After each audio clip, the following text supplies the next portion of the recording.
चलिए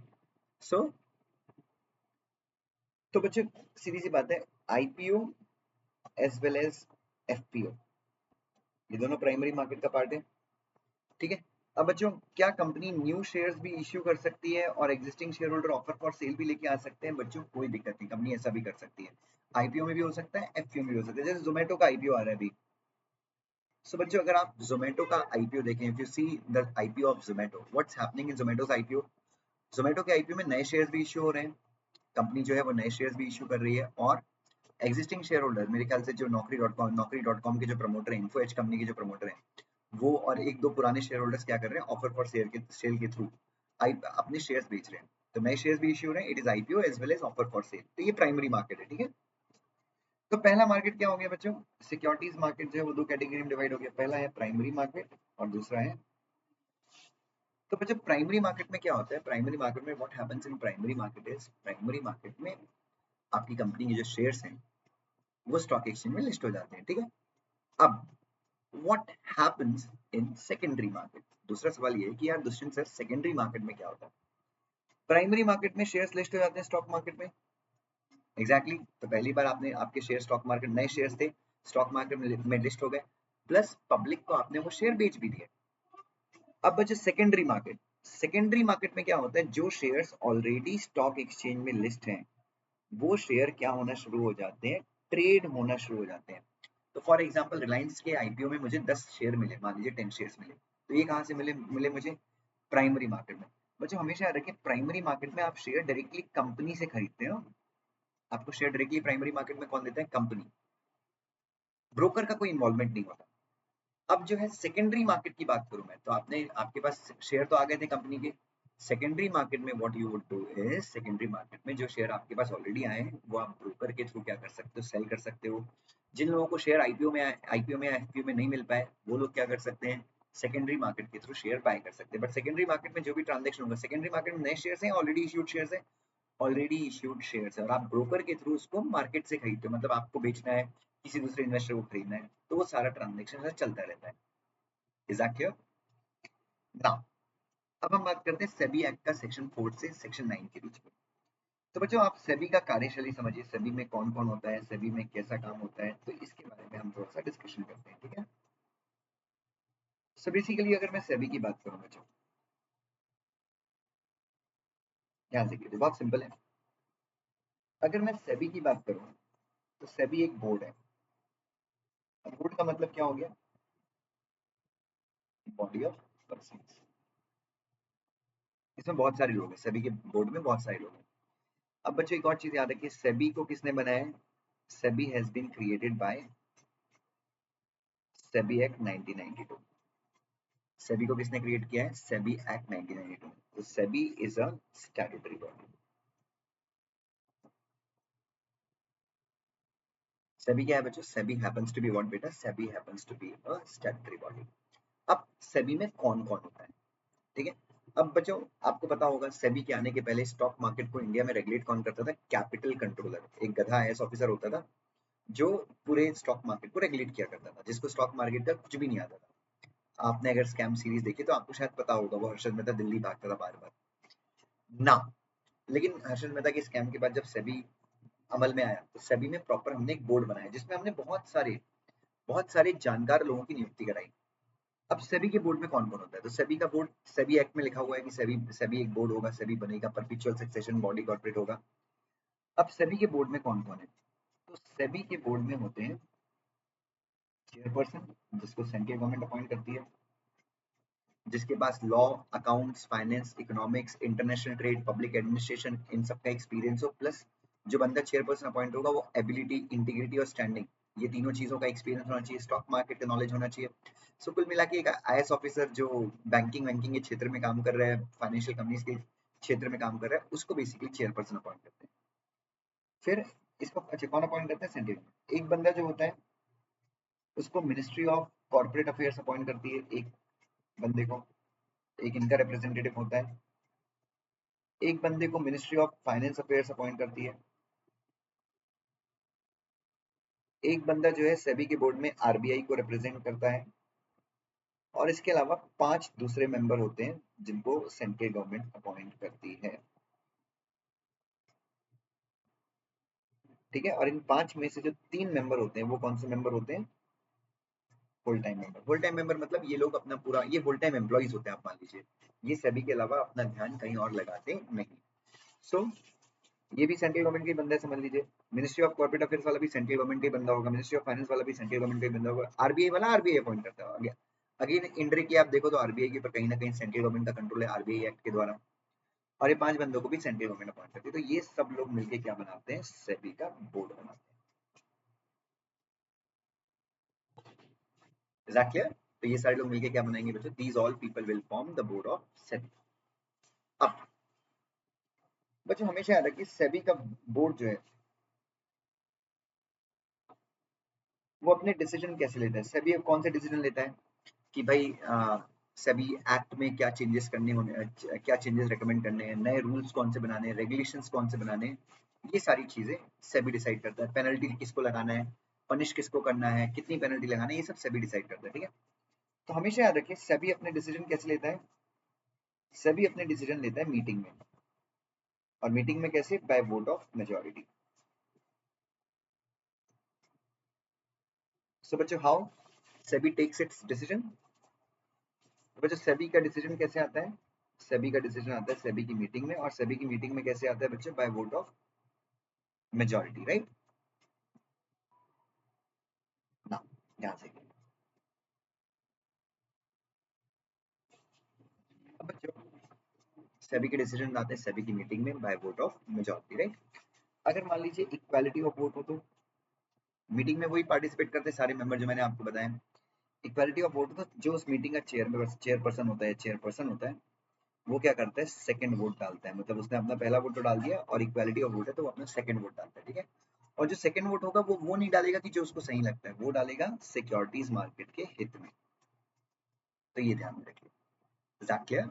ना अगर मान लीजिए सेबी का चेयरपर्सन किसी मीटिंग में नहीं आ पाता, हो सकता है एब्सेंट हो, गाँव गया हो, तबियत खराब है, तो सेबी के जितने भी मेंबर्स मीटिंग में आते हैं वो उस मीटिंग के लिए कोई दूसरा चेयरपर्सन अपॉइंट कर सकते हैं, किसी दूसरे सेबी के मेंबर को चेयरपर्सन अपॉइंट कर सकते हैं। और इस केस में इस बंदे के पास क्या होगा? इस केस में this person will have a second vote. Is that clear? ना एक और चीज याद रखिए, सेबी की सारी पावर्स, जो पावर सेबी एक्सरसाइज कर सकती है, जो पावर सेबी एक्सरसाइज कर सकती है, जो पावर सेबी के मेंबर्स मीटिंग में एक्सरसाइज कर सकते हैं पावर, वो सारी पावर सेबी का चेयरमैन अकेले एक्सरसाइज कर सकते हैं। चेयरमैन या चेयरपर्सन अकेले एक्सरसाइज कर सकते हैं, खुद से इंडिविजुअली भी एक्सरसाइज कर सकते हैं, ठीक है। अगर अगर सेबी एक्ट में या फिर सेबी के द्वारा बनाए गए रेगुलेशंस में कुछ और लिखा हुआ नहीं है तो, मतलब अगर सेबी के द्वारा बनाए गए रेगुलेशन में लिखा है कि ये फलानी पावर जो है सेबी को बोर्ड में ही डिसाइड करनी है, तो वो फिर वो चेयरमैन इंडिविजुअली डिसाइड नहीं कर सकता।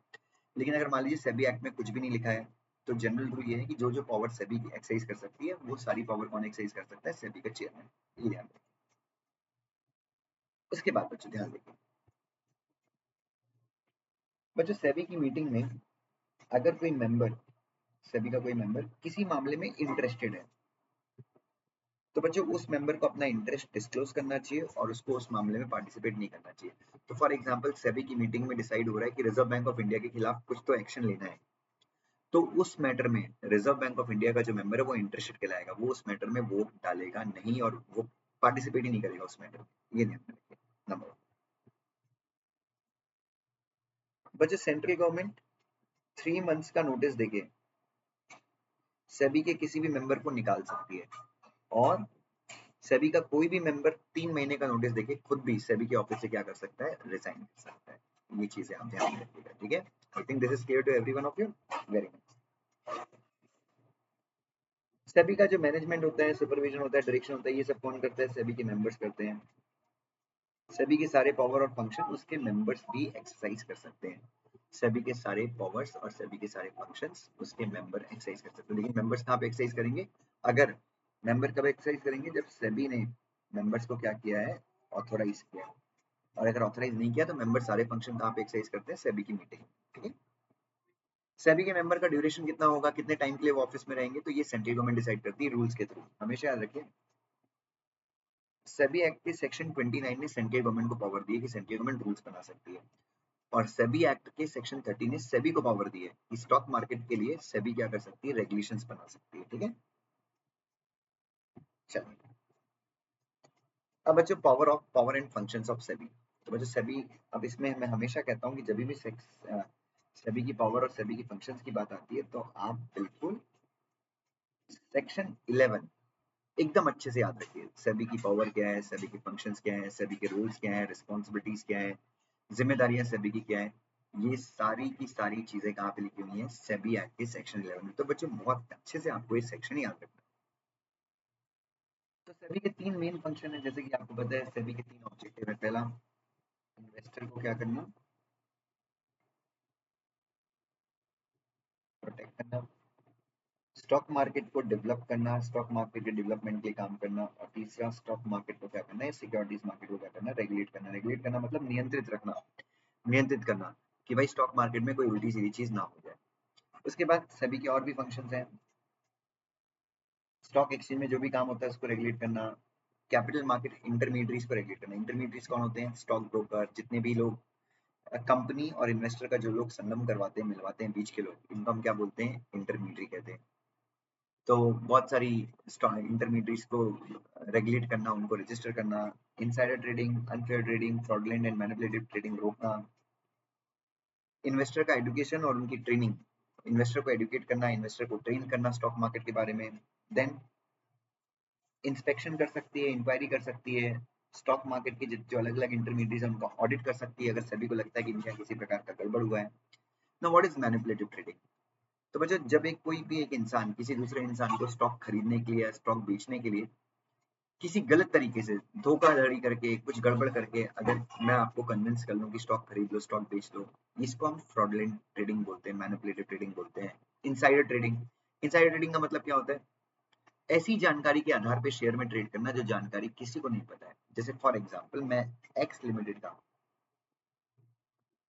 फॉर एग्जांपल मान लीजिए मैं एक्स लिमिटेड का कंपनी सेक्रेटरी हूँ, ठीक है। अब बच्चों मैं एक्स लिमिटेड का कंपनी सेक्रेटरी हूँ, तो मुझे पता चलता है, मुझे एकदम चुपके से पता चलता है कि कंपनी के मैनेजिंग डायरेक्टर क्या करने वाले हैं, रिजाइन करने वाले हैं। ये जानकारी पूरे मार्केट में किसी को नहीं है। Only I know this, that managing director of the company is going to resign, only I know. तो मुझे क्या, मेरे पास तो कंपनी के बहुत सारे शेयर हैं, तो मैंने बोला यार किसी और को पता चलेगा तो शेयर का प्राइस तो गिर जाएगा। तो मैंने कंपनी के सारे शेयर्स बेच दिए। जब मैंने कंपनी के सारे शेयर्स बेच दिए, इसका मतलब क्या हो गया, इसका मतलब ये हो गया कि मुझे पता था इनसाइडर इन्फॉर्मेशन, इनसाइड इन्फॉर्मेशन, और ये किसी को भी पता नहीं था। तो मैंने शेयर जो बेचे हैं वो इनसाइड इन्फॉर्मेशन के आधार पे बेचे हैं, जो किसी को पता नहीं था। इसको इनसाइडर ट्रेडिंग बोलते हैं और ये बहुत जघन्य अपराध है, ठीक है। तो बच्चों यहाँ पे मैंने कुछ एग्जांपल दिए हैं फ्रॉडलेंट मैनिपुलेटिव ट्रेडिंग के। आप लोग ये एग्जांपल देख सकते हैं। जैसे एक छोटा सा एग्जांपल, कंपनी का सीईओ था, सीईओ ने प्रेस रिलीज इशू किया, न्यूज़पेपर वालों को बोला कि यार देखो इस साल, इस क्वार्टर का प्रॉफिट या इस साल का प्रॉफिट धांसू आया है, जबरदस्त आया है। तो जब सीईओ ने ऐसा कहा तो क्या हुआ, सीईओ की बात के ऊपर विश्वास करके बहुत सारे लोगों ने कंपनी का शेयर खरीदा, लेकिन जब एक्चुअल रिजल्ट आया तो कंपनी को 100 करोड़ का लॉस था। तो ये क्या है, ये मैनिपुलेशन। मैनिपुलेशन का मतलब है सच को छुपा के किसी इंसान को कन्विंस कर लेना किसी पर्टिकुलर चीज के लिए। तो manipulation, fraudulent trading, unfair practice, ये तीनों ही बेसिकली फ्रॉडलेंट एक्ट्स होती हैं। इन तीनों को पनिश से भी करता है, ठीक है। तो ये कुछ है एग्जांपल्स दिए मैंने, ये सारी चीजें हैं। बहला फुसलाकर किसी के शेयर्स खरीद लेना या बिकवा देना गोलमाल है भाई, यही मैनिपुलेशन है। सही मायने में मैनिपुलेशन का मतलब है सच छिपाना। इज दैट क्लियर ना। उसके बाद बाकी के और फंक्शंस क्या हैं सेबी के। सेबी किसी बैंक से इंफॉर्मेशन बुला सकता है। तो सेबी अगर मान लीजिए कोई इंक्वायरी वगैरह कर रहा है, कोई इन्वेस्टिगेशन कर रहा है, और सेबी को पता चलता है कि किसी ब्रोकर ने उल्टे सीधे ट्रांजेक्शन्स किए हैं, तो सेबी उस पर्टिकुलर ब्रोकर ने जो ट्रांजेक्शन किए उसकी जानकारी बैंक से मांग सकता है, किसी public authority, for example SEBI reserve bank of India से इंफॉर्मेशन मांग सकता है, ठीक है। सेंट्रल गवर्नमेंट या स्टेट गवर्नमेंट के द्वारा एस्टैब्लिश की गई किसी भी अथॉरिटी से अपने जो केस सेबी इंक्वायर कर रही है उससे रिलेटेड कोई भी इंफॉर्मेशन मांग सकता है। सेबी उस संस्था से भी इंफॉर्मेशन मांग सकता है जो संस्था इंडिया के बाहर है और सेबी जैसे फंक्शन कर रही है। तो फॉर एग्जांपल जब सेबी को पता चला था कि मेहुल चोकसी ने बहुत सारा लोन लेके साउथ अफ्रीका के स्टॉक मार्केट में इन्वेस्ट किया था, जब सेबी को इस चीज का इल्म हुआ, सेबी को जब इस चीज की जानकारी पड़ी, तो सेबी ने साउथ अफ्रीका के जो स्टॉक मार्केट का रेगुलेटर है उससे मेहुल चोकसी के बारे में इंफॉर्मेशन निकाली थी। तो सेबी के पास ये पावर भी है। सेबी क्या कर सकता है, इंडिया के बाहर जो एजेंसीज हैं जो स्टॉक मार्केट को रेगुलेट करती है उनके साथ सेबी अग्रीमेंट भी कर सकता है इंफॉर्मेशन एक्सचेंज करने का, लेकिन इसके लिए सेबी को सेंट्रल गवर्नमेंट की परमिशन लेनी पड़ेगी। ठीक है। उसके बाद सेक्शन 11(2) है, सेबी के पास पावर है। सेबी किसी की बुक्स को क्या कर सकता है, किसी भी इंटरमीडियरी की, लिस्टेड कंपनी की या फिर कंपनी जो लिस्ट होने वाली है, सेबी उनकी बुक्स को क्या कर सकता है, इंस्पेक्ट कर सकता है। लेकिन सेक्शन 11(2)(a) के अंदर इंटरमीडियरीज की बुक सेबी इंस्पेक्ट नहीं करेगा। क्यों नहीं करेगा? क्योंकि सेक्शन 11(2)(a) के अंदर जो इंस्पेक्शन है वो लिस्टेड कंपनी और propose to be listed company के अगेंस्ट सेबी करेगा। वो भी कब करेगा? जब सेबी के पास रीजनेबल ग्राउंड है ये बिलीव करने का कि ये लोग कहीं ना कहीं fraudulent trading, insider trading, manipulations में शामिल है। बच्चों समझिए, आप ना नॉर्मली किसी लिस्टेड कंपनी या फिर जो कंपनी लिस्ट होने वाली है, आप नॉर्मली जाके उसके यहाँ पे इन्वेस्टिगेट नहीं कर सकते, इंक्वायरी नहीं कर सकते। अगर आपने ऐसा किया तो लिस्टेड कंपनी जैसी मार्केट में न्यूज पहुंचती है कि लिस्टेड कंपनी के पे इंस्पेक्शन हो रहा है, तो उस कंपनी के शेयर का प्राइस गिर जाता है। और जो लिस्ट होने वाली कंपनी वो तो भूल ही जाओ बच्चों, वो तो लिस्ट भी नहीं हो पाएगी। ठीक है। और इंटरमीडियरी को आपको इस सेक्शन के अंदर, अच्छा, और इंस्पेक्शन का मतलब क्या होता है बच्चों? इंस्पेक्शन का मतलब होता है इंस्पेक्शन और इंक्वायरी, लगभग दोनों चीज एक साथ होती है। इंस्पेक्शन में हम बुक्स, डॉक्यूमेंट, रजिस्टर वगैरह को सेबी के ऑफिसर इंस्पेक्ट करते हैं, ये चेक करने के लिए कि कुछ गड़बड़ तो नहीं है। और इंक्वायरी में पूछताछ करते हैं प्राइवेटली बुला के कि हाँ भाई एक्सप्लेनेशन दो। तो इंस्पेक्शन और इंक्वायरी लगभग एक जैसा है। इन्वेस्टिगेशन थोड़ा सा कठिन है। मतलब इन्वेस्टिगेशन में क्या होगा, इंस्पेक्शन करके आपको शक होता है कि कुछ गड़बड़ है, अब उस गड़बड़ को समझने के लिए आप इन्वेस्टिगेशन करते हो। ठीक है। तो सेबी क्या कर सकती है बच्चों? What SEBI can do, SEBI जो है इंस्पेक्शन कर सकती है। सेबी क्या कर सकती है? इंस्पेक्शन कर सकती है। इंटरमीडिएट्स को यहाँ पे 11(2)(a) के अंदर नहीं करना है, हम उनको इंस्पेक्ट करेंगे। इंटरमीडिएट्स को इंस्पेक्शन करने की प्रोसीजर अलग है। जो सेबी ने इंटरमीडिएट्स के लिए सेपरेट रेगुलेशन बनाया, हर एक इंटरमीडिएट के लिए अलग रेगुलेशन बनाया, तो उसमें सेबी ने लिखा है कि इनके यहाँ पे हम इंस्पेक्शन कैसे करेंगे, तो सेबी उसके हिसाब से वहां पे इंस्पेक्शन करेगी। ठीक है। तो 11(2)(a) में सेबी कर सकती है इंस्पेक्शन। ठीक है। और हमेशा याद रखिए, सेबी को तभी इंस्पेक्ट करना है, लिस्टेड या propose to be listed company, जब सेबी के पास आधार है, सेबी को ये लगता है कि वो कंपनी में कुछ तो गड़बड़ हुई है, इनसाइडर ट्रेडिंग वगैरह, रीजनेबल ग्राउंड है सेबी के पास। उसके सेबी की पावर्स क्या है बच्चों? बच्चों हमेशा याद रखिए, समन्स इश्यू करना, प्लस लोगों की अटेंडेंस को क्या करना, कंपेल करना। इसके अलावा डॉक्यूमेंट्स को क्या करना, इंस्पेक्ट करना, plus discovery and production of documents के ऑर्डर देना। अगर कोई इंसान डॉक्यूमेंट नहीं दे रहा है तो सभी उसको बोल सकती है कि भाई डॉक्यूमेंट्स प्रोड्यूस कर। डॉक्यूमेंट्स सभी डिस्कवर करवा सकती है, सभी ढूंढ सकती है डॉक्यूमेंट, मतलब सभी आपके यहाँ जब इंस्पेक्शन करने आती है तो सभी डॉक्यूमेंट्स को डिस्कवर कर सकती है, डिस्कवरी के ऑर्डर दे सकती है कि भाई डॉक्यूमेंट ढूंढ के बताओ कहाँ पे। उसके बाद विटनेसेस को एग्जामिन करना, विटनेसेस सही बोल रहे हैं झूठ बोल रहे हैं। Receiving evidences on affidavits, receiving evidences on affidavit. तो समन इश्यू करके अटेंडेंस कंपेल करना, डॉक्यूमेंट्स इंस्पेक्ट करना, डॉक्यूमेंट को डिस्कवरी करना, प्रोडक्शन करवाना, विटनेसेस को क्या करना बच्चों, एग्जामिन करना। ठीक है। तो बच्चों ये सारे मैटर में, ये सारे मैटर में, ये चार मैटर्स में, अच्छा जब मैं ये बोलता हूँ तो ये सारी पावर सभी किसके अगेंस्ट एक्सरसाइज कर सकती है? Listed company, propose to be listed company and intermediates. तो बच्चों ये सारे मैटर में सेबी के पास जो पावर है, सेबी के पास वही पावर है जो सीपीसी 1908 में सिविल कोड के पास होती है। तो सीपीसी 1908 के अंतर्गत जो पावर सिविल कोड को दी गई है, इन चार मैटर्स में वही पावर किसको दी गई है? सेबी को दी गई है। मतलब इन चार मैटर्स में अगर सेबी कोई ऑर्डर देती है, अगर आप उस ऑर्डर का पालन नहीं करते तो यही माना जाता है कि आपने सिविल कोड के ऑर्डर का पालन नहीं किया है। उसके बाद measures to be taken by SEBI, ध्यान से।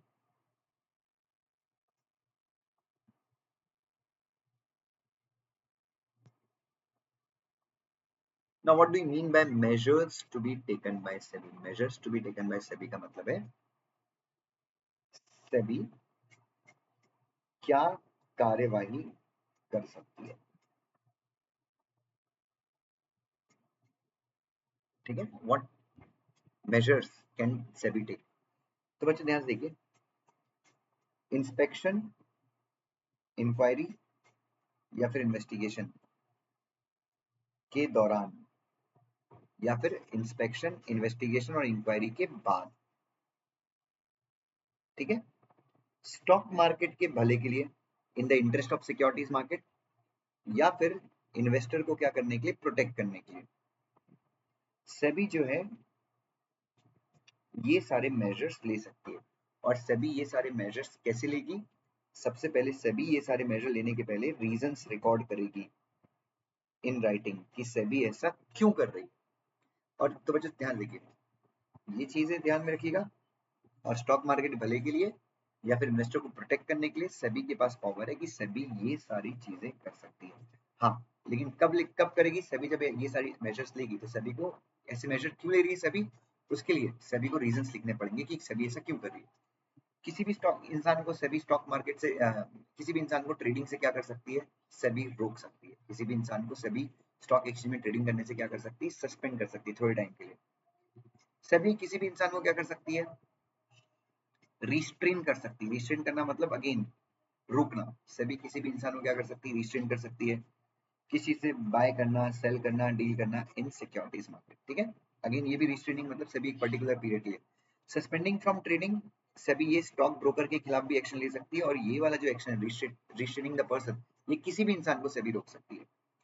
उसके बाद अगर गड़बड़ किसने की है? स्टॉक एक्सचेंज के किसी ऑफिस बेयरर ने की है। स्टॉक एक्सचेंज के किसी ऑफिसर ने गड़बड़ की है ट्रेडिंग में, या कुछ तो उसने झोलझाल किया, इनसाइडर ट्रेडिंग की उसने, तो सेबी उसके खिलाफ उसको भी सस्पेंड कर सकती है। उसके बाद सेबी के पास एक और पावर है, सेबी इंपाउंड कर सकती है, जब्त कर सकती है। क्या जब्त कर सकती है? आपने किसी कंपनी के शेयर या सिक्योरिटी में बेच बाच के झोल झाल करके कुछ तो पैसे कमाए, सेबी उन पैसों को क्या कर सकती है? इंपाउंड कर सकती है, मतलब आपको यूज करने से रोक सकती है। सेबी आपके बैंक अकाउंट्स को क्या कर सकती है? अटैच कर सकती है 90 डेज के लिए। लेकिन जब सेबी आपके बैंक अकाउंट को अटैच करे, फ्रीज करे, सेबी मतलब ऑर्डर देती है, तो सेबी को इस चीज जो सेबी ने मतलब सेबी पहले बैंक अकाउंट अटैच कर लेगी, उसके बाद सेबी क्या करेगी? बेसिकली सेबी क्या करेगी? एक कंफर्मेशन लेगी। किससे कंफर्मेशन लेगी? स्पेशल कोर्ट से, जो सेबी एक्ट के अंदर स्टैब्लिश है उससे कंफर्मेशन लेगी। और अगर देखिए तो बेसिकली आप बैंक अकाउंट कितने दिन के लिए अटैच करते हैं? 90 डेज के लिए अटैच करते हैं, ठीक है। अच्छा, इंपाउंडिंग में क्या होता है बच्चों? बेसिकली इंपाउंडिंग में क्या करता है बच्चों? आप कैश वगैरह जो है, मान लीजिए इंपाउंडिंग में क्या होगा, क्योंकि ये वाली जो पावर है ये बैंक अकाउंट की, इंपाउंडिंग में कैश को, प्रॉपर्टीज को आप क्या कर सकते हैं? बेसिकली अपने कब्जे में ले सकते हैं। लेकिन बैंक अकाउंट को अटैच करने के लिए आप 90 डेज के बैंक अकाउंट अटैच कर सकते हैं, सामने वाले को बैंक अकाउंट से पैसे विड्रॉ करने से रोक सकते हो, ट्रांसफर करने से रोक सकते हो, लेकिन इसके लिए आप 90 डेज के कर सकते हो। और जब आप अटैच कर लो उसके बाद आपको जो स्पेशल कोर्ट है उससे परमिशन लेनी है। और स्पेशल कोर्ट ने अगर आपको परमिशन दे दी तो जब तक आपकी इन्वेस्टिगेशन पेंडिंग है तब तक आप बैंक अकाउंट्स को अटैच कर सकते हो, ठीक है ना। उसके बाद सेबी ये भी बोल सकती है किसी इंसान को, कंपनी को, इंटरमीडिएट को ये भी बोल सकती है कि भाई तुमको अपना एसेट वगैरह ट्रांसफर नहीं करना है, ठीक है, जब तक मैं ऑर्डर ना दे दूं। अब बच्चों ये जो तीन एक्शन है, बेसिकली ये तीन एक्शन जो है छीना झपटी वाले एक्शन है, डी, ई और एफ में। लिस्टेड कंपनी और propose to be listed company के अगेंस्ट ये तीन एक्शन तुम तभी ले सकते हो जब तुम्हारे पास रीजनेबल ग्राउंड है ये मानने का कि ये कंपनी किसमें शामिल है? फ्रॉडलेंट, मैनिपुलेटिव, अनफेयर ट्रेडिंग में या इनसाइडर ट्रेडिंग में शामिल है, ये ध्यान। इंटरमीडिएट से तो कभी भी बजा सकते हो, कोई दिक्कत नहीं। ये एक्शन आप इंटरमीडिएट के अगेंस्ट भी ले सकते हैं, ठीक है। उसके बाद ये कुछ है बच्चों, ये छोटी छोटी मैंने चीजें डाली हैं, ये आप देख सकते हैं। ये क्वेश्चन है ना। सभी के पास अगला पावर क्या है? डिसगॉर्जमेंट। बच्चों बेसिकली इन्वेस्टिगेशन के बाद या फिर इंक्वायरी के बाद या इंस्पेक्शन के बाद सभी को लगता है किसी इंसान के पास क्या है? सभी को लगता है किसी इंसान के पास वो पैसे रखे हुए हैं जो फ्रॉड करके उसने, मैनिपुलेशन करके, इनसाइडर ट्रेडिंग करके अगर उसने कुछ पैसे कमाए हैं, तो सभी उस अमाउंट को क्या कर सकता है? डिस्गॉर्ज कर सकता है। डिस्गॉर्ज करना मतलब उससे छीन लेना, उसके bank account, not bank account freeze, basically सभी डायरेक्शन देता है कि तुम्हारे पास इतने पैसे हैं इस बैंक अकाउंट में जो तुमने ऐसे करके कमाए, इस पैसे को सेबी के अकाउंट में जमा करवा दो या फिर इन्वेस्टर एजुकेशन प्रोटेक्शन फंड में जमा करवा दो। तो सेबी आपको एक प्रकार से डायरेक्शन देता है, राइट। तो ये चीज आप ध्यान में रखिएगा।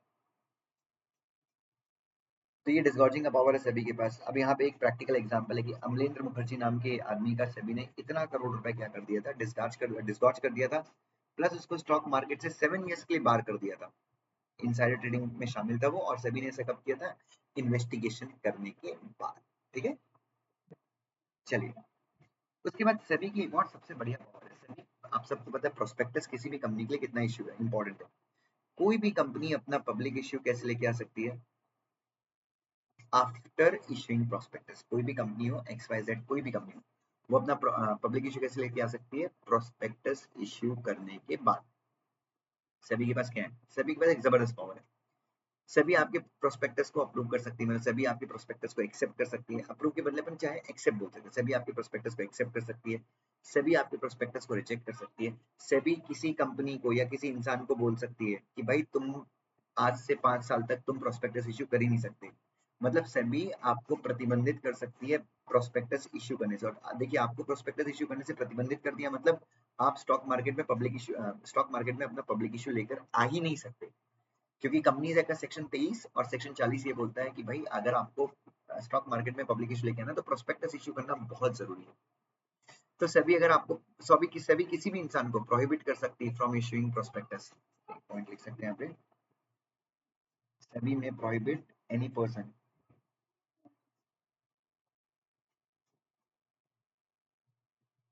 From issuing prospectus. सभी ये भी बता सकती है कि अगर आपको प्रोस्पेक्टस इशू करना है तो कौन सी शर्तें फुलफिल करनी पड़ेंगी। सभी आपके प्रोस्पेक्टस को रिजेक्ट कर सकती है। देन सभी ये भी बता सकते हैं कि अगर आपको प्रोस्पेक्टस इशू करना है तो what are the conditions that you will have to fulfil. तो ये सारी चीजें सभी बता सकती है प्रोस्पेक्टस के बारे में। ठीक है, उसके बाद सभी डायरेक्शन इशू कर सकती है। सभी डायरेक्शन कैसे इशू करेगी, सुनिएगा ध्यान से। तो बेसिकली सभी क्या करेगी, आपके यहाँ पे इन्वेस्टिगेशन करेगी। इन्वेस्टिगेशन के बाद सभी को लगता है कि स्टॉक मार्केट के भले के लिए उसके बाद किसी इंटरमीडियरी में गलत लोग मैनेजमेंट में आ गए हैं। किसी इंटरमीडियरी में कोई स्टॉक ब्रोकर है, मर्चेंट बैंकर है, उसके यहाँ के मैनेजमेंट में गलत लोग आ गए हैं। तो किसी इंटरमीडियरी के यहाँ पे मैनेजमेंट को सही करने के लिए, प्रॉपर मैनेजमेंट इंश्योर करने के लिए, स्टॉक मार्केट में कोई ऐसी प्रैक्टिस चल रही है, कोई ऐसा काम चल रहा है जिससे इन्वेस्टर को क्या हो सकता है, डेट्रीमेंट हो सकता है, नुकसान हो सकता है। तो ऐसी प्रैक्टिस को क्या करने के लिए, रोकने के लिए। ठीक है, उसके बाद स्टॉक मार्केट को डेवलपमेंट, ये तो मैंने लिख ही दिया था, स्टॉक मार्केट डेवलप करने के लिए, इन्वेस्टर को प्रोटेक्ट करने के लिए, स्टॉक मार्केट में कोई प्रैक्टिस चल रही है उसको रोकने के लिए, किसी इंटरमीडियरी में सही मैनेजमेंट इंश्योर करने के लिए, मतलब किसी इंटरमीडियरी के यहाँ पे गलत लोग मैनेजमेंट में आ गए तो सभी मैनेजमेंट चेंज करवा सकती है। ये सारी चीजें करने के लिए सेबी जो है वो क्या कर सकती है, सेबी जो डायरेक्शन इशू कर सकती है। नाउ डायरेक्शन में सब कुछ हो सकता है, direction is a very wide term. तो डायरेक्शन में सेबी डिसगॉर्जमेंट भी कर सकती है, डायरेक्शन में सेबी किसी को स्टॉक मार्केट से प्रतिबंधित भी कर सकती है, सब चीज कर सकती है। लेकिन डायरेक्शन सेबी कभी इशू करती है, आफ्टर मेकिंग इन्वेस्टिगेशन या फिर इंक्वायरी। ठीक है, डायरेक्शन किसको इशू कर सकते हैं, इंटरमीडिएट्स को, किसी भी कंपनी को, लिस्टेड या propose to be listed company को, या फिर कोई भी इंसान जिसने अनलॉफुल गेन, मतलब किसी ने गलत तरीके से गेन किया है, या फिर किसी को मैंने गेन किया और किसी दूसरे इंसान को लॉस करवाया, उसके खिलाफ भी सभी इन्वेस्टिगेशन कर सकते हैं, डायरेक्शन इशू कर सकती है। डायरेक्शन में सब चीज हो सकती है। आपको सभी बोल सकती है कि उस इंसान को कॉम्पनसेशन पे करो, तुम्हारा अमाउंट डिसगॉर्ज कर सकती है, तुमको बोल सकती है इतनी पेनल्टी पे करो, ये सारी डायरेक्शन सभी दे सकती है। ठीक है, उसके बाद SEBI also has the power of making investigation. SEBI has the power of making investigations also. तो इन्वेस्टिगेशन कैसे करती है बच्चों, सिंपल चीज याद रखना।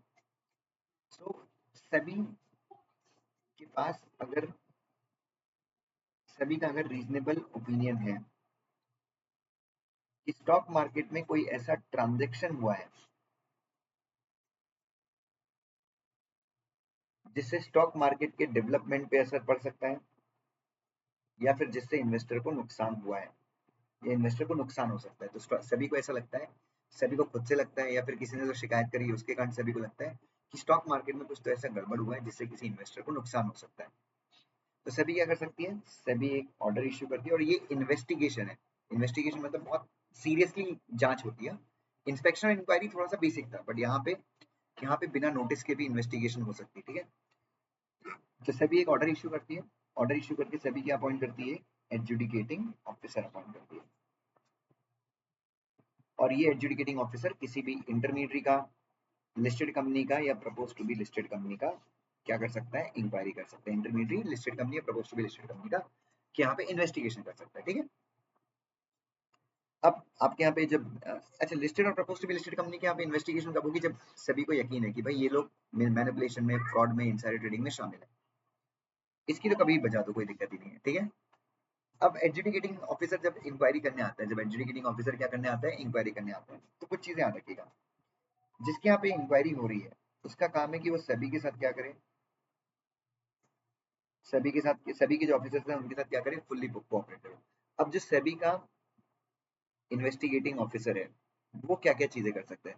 सबसे पहले वो आएगा आपसे बुक्स, डॉक्यूमेंट्स, रजिस्टर्स, रिकॉर्ड्स, ये सब वो आपसे मांगेगा। इन सबको वो क्या करेगा, इंस्पेक्ट करेगा, पहली चीज। ठीक है, अब जब वो आपसे, तो ये जो ऑफिसर्स हैं कंपनी के जिनके यहाँ पे इन्वेस्टिगेशन हो रहा है, इनकी क्या जिम्मेदारी है, इनको पूरी तरीके से क्या करना है, उनके साथ कोऑपरेट करना है। बुक्स, रजिस्टर, डॉक्यूमेंट, वो जो भी मांगते हैं आपको देना है। प्लस सेबी के ऑफिसर्स आपसे मतलब इंस्पेक्शन जब या इन्वेस्टिगेशन होता है ना, नोट्स ऑफ एग्जामिनेशन बनते हैं, मतलब क्या क्या आपने डॉक्यूमेंट दिए, क्या क्या नहीं दिया।